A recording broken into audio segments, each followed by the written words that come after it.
Yun nga mga master, update ko lang kayo. Bali, maaga ako nag-out sa trabaho, under time.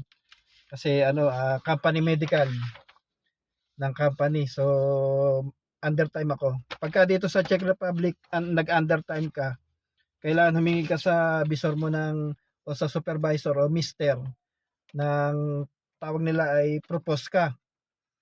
Para kahit nag-under time ka, hindi mo natapos yung oras mo, papipirmahan mo lang to dun sa pupuntahan mo. Kuwari, dentista, doktor, pipirmahan yan, tapos bibigay mo sa supervisor mo o sa mister kinabukasan para yung oras mo kompleto ulit.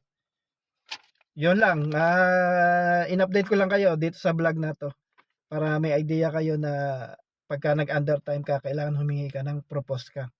Ang tawag nila dito. Bayad pa rin yun. Yung oras nyo na nawala, bayad pa rin. Ayusin nyo nung bisor nyo o nung mister. So yun lang. Update lang to mga master about propose ka.